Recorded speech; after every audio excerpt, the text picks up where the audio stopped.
भारतीय टुडे 21 से मैं आरपी पंडित आपके साथ हूँ। मैं इस समय कांग्रेस नेता राजेंद्र बालाजी के साथ हूँ, जो कि हल्का नीलोखेड़ी में अपनी पृष्ठभूमि को लेकर आए दिन सक्रिय रहते हैं। हर घर कांग्रेस, घर घर कांग्रेस का एक संदेश लेकर आम जनता में दिखाई देते हैं। तो बड़ा जी, जैसे कि कल बजट आया, तो इस बजट को लेकर आप क्या कहेंगे?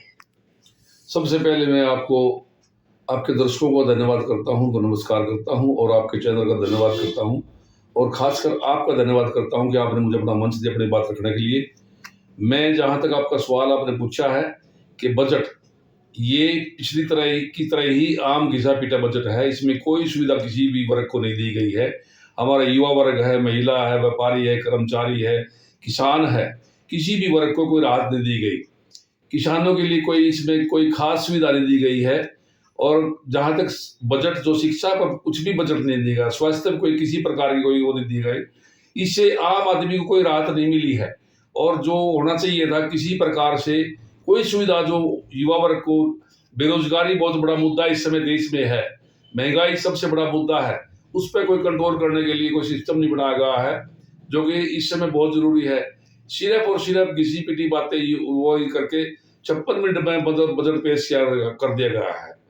ये मैं माननीय जो हमारी जो वित्त मंत्री है, उनसे भी रिक्वेस्ट करूंगा कि उन्होंने इस तरह से, मतलब है ना, इस तरह से की बातें रखनी चाहिए थी जो आम युवा को, आम महिला को प्रभावित हो। ठीक है, महिलाओं के लिए वो दीदी योजना लेके आई है, उन्होंने टारगेट रखा है, वो एक बहुत लंबे समय की बात है, बहुत लंबे समय की बात है, जो कि नहीं होने वाली लगती मुझे।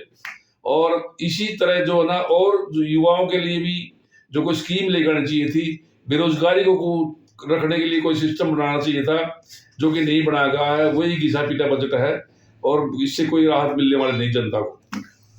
तो बड़ा जी, जैसे कि बहुत जल्दी लोकसभा के चुनाव डिक्लेयर होने वाले हैं, सभी पार्टियां उसकी तैयारियां कर चुकी हैं लगभग और कर भी रही हैं।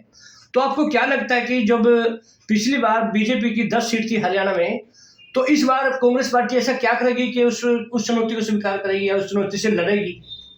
देखिए, कांग्रेस जो ना चुनावी मोड में है और बिल्कुल चुनाव की तैयारी में लगी हुई है। हमारी पार्टी के जो शीर्ष नेतृत्व है और जो प्रदेश में जो नेतृत्व है, वो पूरी तरह से सक्षम है। हमारी बहन कुमारी शैलजा जी संदेश यात्रा लेकर, कांग्रेस संदेश यात्रा लेकर के हर लोकसभा क्षेत्र में पहुंच रही है और वो एक ऐसा माहौल, परसेप्शन तैयार कर रही है जिससे आम गरीब आदमी की, आम जनता की, जो लोग हैं उनसे कांग्रेस जुड़ रहे हैं। और जो आने वाले समय में एक कांग्रेस एक ऐसा माहौल तैयार कर देगी कि बीजेपी 10 की 10 कह रही, बीजेपी 10 की 10 सीटें जीतेगी, कांग्रेस 10 की 10 सीटें जीतेगी, कोई दो राय नहीं इसमें। तो देखिए, बड़ा जी ने अपनी बात रखते हुए जो बजट पर कहा कि है संतुष्टिपूर्वक बजट नहीं रहा आम जनता के लिए, साथ ही उन्होंने कहा कि इस बार हम भाजपा से 10 की 10 सीट छीनकर कांग्रेस पार्टी की झोली में डालेंगे और कांग्रेस पार्टी 10 की 10 सीटें जीतने जा रही है। अब आने वाला समय राजनीति के गणित को किस तरह से उल्ट फेर करता है, ये तो समय बताएगा। इसी तरह हम फिर दोबारा से कोई चर्चा करेंगे। तब तक के लिए जय हिंद, जय भारत।